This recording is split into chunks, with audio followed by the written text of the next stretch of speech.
Hello नमस्कार and welcome to your classes. मैं हूं आपका अपना शशांक सर। 100% याद रहेगा 10 मिनट में सब कुछ। जी हाँ, 10 मिनट में आपको यहाँ पर एक टॉपिक पूरा तैयार कराया जाएगा, जिससे आपको, जैसे मान लीजिए कभी आपने एग्जाम देने गए, उससे पहले अगर आपको कोई विशेष टॉपिक पढ़ना है तो तुरंत वो वीडियो आप खोल के पढ़ सकते हैं, वो भी केवल 10 मिनट में। तो इसी सीरीज को यहाँ पे आपको करना क्या है कि जब भी आप ये सीरीज देखेंगे तो साथ में एक नोटबुक जरूर रखेंगे, ठीक है? क्योंकि होता क्या है कि जब हम एक बार सुन लेते हैं तो फिर भूल जरूर जाते हैं, होता है ना। तो इसके लिए हमें क्या करना है, सिंपली कि अपने साथ में एक नोटबुक जरूर रखें। तो नोटबुक के साथ में शुरू करते हैं हम लोग आज का ये मौर्यकाल केवल 10 मिनट में। तो चलिए फटाफट शुरू करते हैं। तो देखिए, मौर्यकाल आपका शुरू कहां से हुआ था? तो वो क्षेत्र था आपका नॉर्थ वेस्ट का।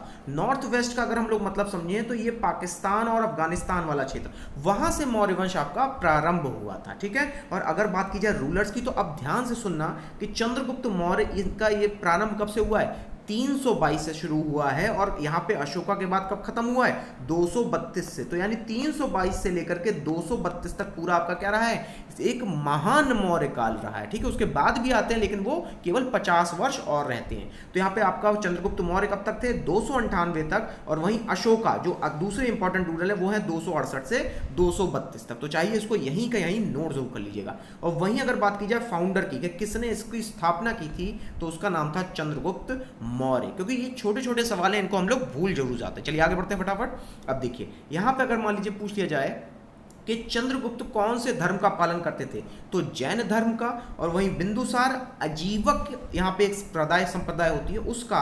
और अशोका बुद्धिज्म का, ठीक है। और वहीं दशरथ भी किसका करते थे? अजीविका का। तो एक चीज को आप ऐसे याद रख सकते हैं कि जैन, यहाँ पे चंद्रगुप्त कौन थे? जैन थे। और वहीं अगर अशोका की बात की जाए तो वो कौन थे? बुद्धिस्ट थे, ठीक है। इस तरीके से आप इसको यहाँ पे सिंपल करके पढ़ सकते हैं, क्योंकि जब भी एग्जाम में सवाल आता है तब यहाँ पे कंफ्यूजन बहुत होता है, ठीक है। चलिए, और ये जो देख रहे हैं ये अशोका का पिलर इसी को कहा जाता है, जिसमें आपके शेर बने हुए हैं और नीचे आपके घोड़े और अदर जानवर बने हुए हैं, ठीक है, बैल वगैरह। चलिए आगे बढ़ते हैं। अब बात करते हैं चाणक्य के बारे में, जिन्होंने ये पूरा यहाँ पे कह सकते हैं साम्राज्य खड़ा करने में सहायता की। तो एक चीज ध्यान रखना, हम लोग हमेशा जानते हैं कि चंद्रगुप्त मौर्य के साथ थे चाणक्य, लेकिन ये बिंदुसार के साथ भी रहे थे। एक चीज और, इनको प्रारंभ के काल में विष्णुगुप्त के नाम से जाना जाता था, लेकिन इन्होंने बहुत ही अच्छी किताब लिखी थी, अर्थशास्त्र। इसकी वजह से इन्हें इंडियन मैकियावेली भी कहा जाता था। अब एक चीज और जान लो कि ये अर्थशास्त्र आपकी खो गई थी, और इसे दोबारा खोजने का काम किसने किया था? आर सामा शास्त्री ने 1905 में, ठीक है। अब देखो, पूछा क्या जाता है सवाल कि यहाँ पे अर्थशास्त्र किस चीज से संबंधित है, तो राज्य को कैसे चलाया जाए, मिलिट्री को कैसे यहाँ पर आप सही तरीके से कार्य कर सकते हैं, और उसके अलावा एंड में बताया गया है कि देश की अर्थव्यवस्था क्या है।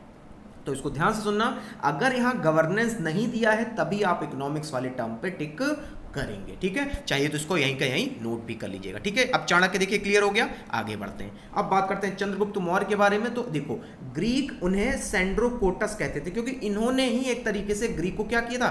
पराजित किया था। और इन्होंने तो सेल्यूकस निकेटर की डॉटर यानी पुत्री से भी शादी की थी। अब देखो, यही सेल्यूकस निकेटर इनके दरबार में, किसके दरबार में? चंद्रगुप्त मौर्य के दरबार में मेगास्थनीज को भेजते हैं। तो अब आपसे सवाल क्या पूछा जाएगा कि मेगास्थनीज किससे संबंधित थे? चंद्रगुप्त मौर्य से संबंधित है। अब क्लियर हो गया होगा कहानी के माध्यम से, आगे बढ़ते हैं। अब यही चंद्रगुप्त मौर्य अपने जीवन काल में, ठीक है, ये जो फोटो देख रहे हैं ये चंद्रगुप्त मौर्य की है, और पीछे खड़े हैं उनको बनाने वाले, ठीक है। तो ये चले जाते हैं एंड में कर्नाटका, और किसके साथ जाते हैं? भद्रबाहु के साथ, जो कि जैन थे। अब याद आ गया कि यहाँ पे चंद्रगुप्त मौर्य क्या किससे संबंधित? जैनिज्म थे। और अंत में भूख के माध्यम से वहां पर, कहां पर? श्रवणबेलगोला में मृत्यु के लिए चले जाते हैं, या इनकी मृत्यु हो जाती है, ठीक है। अब देखिए, ये पेज आपके लिए क्लियर हो गया होगा, आगे बढ़ते हैं। तो ये है इनका पूरा एम्पायर, ध्यान से देखिएगा। तो अभी भी यहाँ पे नीचे का जो एम्पायर था ये इन्होंने यहाँ पे हासिल नहीं किया था, लेकिन अफगानिस्तान से लेकर के पश्चिम बंगाल तक का ये पूरा क्षेत्र किसका है? यहाँ पे चंद्रगुप्त मौर्य का, जिसमें उज्जैन सांची भी है, तो तक्षशिला और यहाँ पे आपका बाकी राज्य भी है, ठीक है। चलिए आगे बढ़ते हैं, अगला सब यहाँ पे देखते हैं बिंदुसार। बिंदुसार के बारे में अगर कहा जाए तो देखो, अगर याद करना हो ना, सबसे अच्छा तरीका है उल्टी ABCD याद रख लो, ठीक है। तो अभी हमने चंद्रगुप्त मौर्य पढ़ा, अब किसको पढ़ेंगे? बिंदुसार को पढ़ेंगे। बिंदुसार को अमित्र घात भी किसने कहा होगा?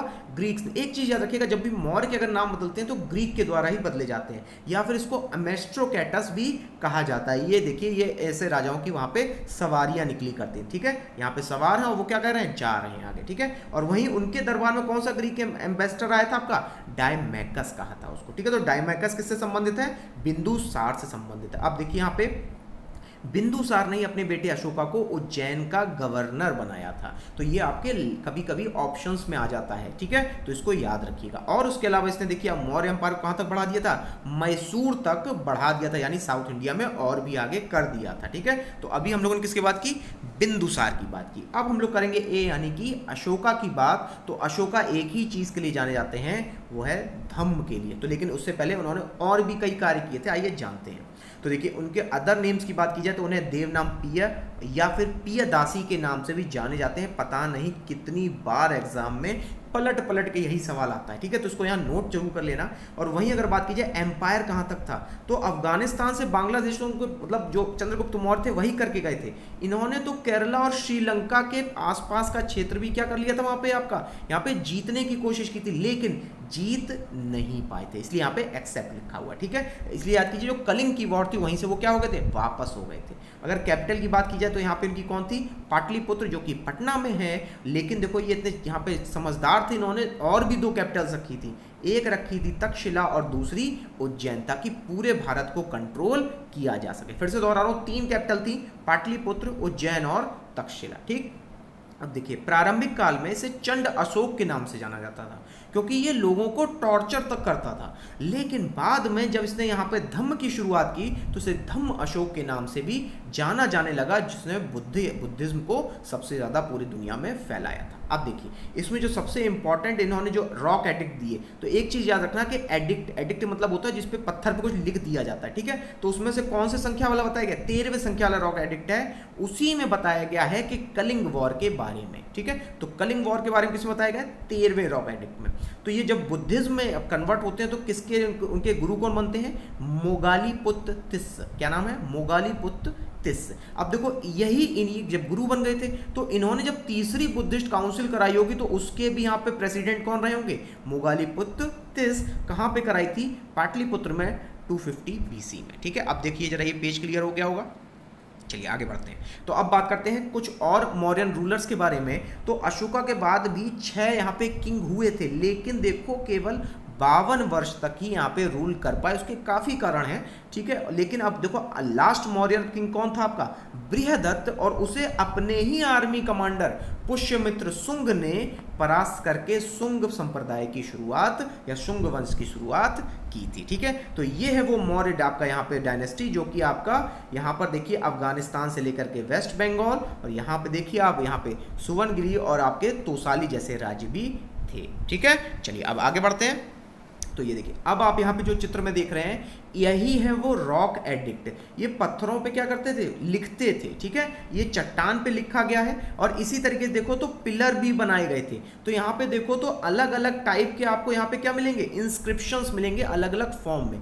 तो पूरे भारत में इस तरीके के अलग अलग जगह स्थापित किए गए ताकि जब भी लोग आए इनको पढ़ें और जाने के बुद्ध वहाँ पे किसके बारे में बताना चाहता है। तो अगर बात तो बाली जी पूछ रहे 13वें के बारे में क्या बताना चाह रहा था, तो आप तुरंत बताएंगे कि यहाँ पे किसके बारे में बता रहा था? कलिंग वॉर के बारे में बता रहा था, ठीक है। चलिए अब देख लेते हैं कि वो कौन कौन से महत्वपूर्ण इंस्क्रिप्शंस हैं। बहुत सारे इंस्क्रिप्शंस थे, लेकिन जो महत्वपूर्ण है तो उसके बारे में पहले जान लेते हैं कि जेम्स प्रिंसप ने सबसे पहले इनके एडिक्ट्स को पढ़ा, ठीक है।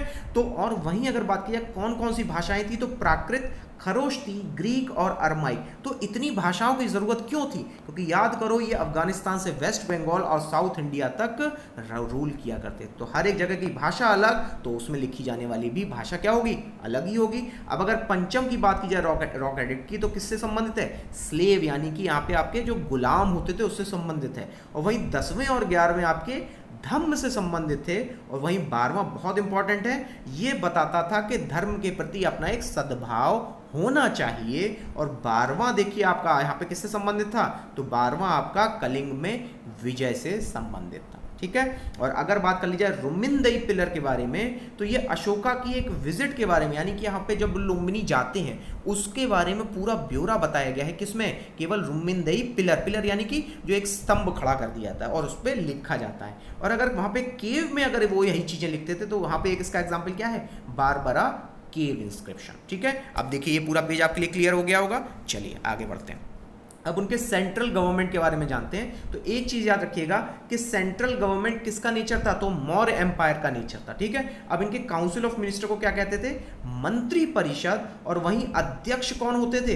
वो इकोनॉमिक और मिलिट्री फंक्शंस देखते थे। तो यानी कि वो एक तरीके से यहाँ पे देखिए तो एक सेक्रेटरी का पद भी उन्होंने बना दिया, उसको क्या कहा गया?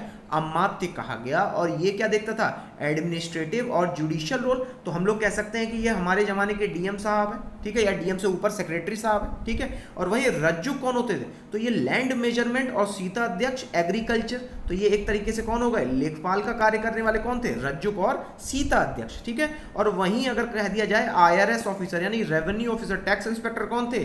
तो स्थानिक आपके टैक्स इंस्पेक्टर होते थे। ठीक है, फिर से दोहरा रहा हूं कि लेखपाल का कार्य कौन कर रहे थे? रज्जुक और सीता अध्यक्ष, और टैक्स इंस्पेक्टर का स्थानिका। अब देखो इन्होंने गुप्तचर भी बना रखे, लेकिन दो प्रकार के थे और एग्जाम में इसी तरीके से पूछा जाता है।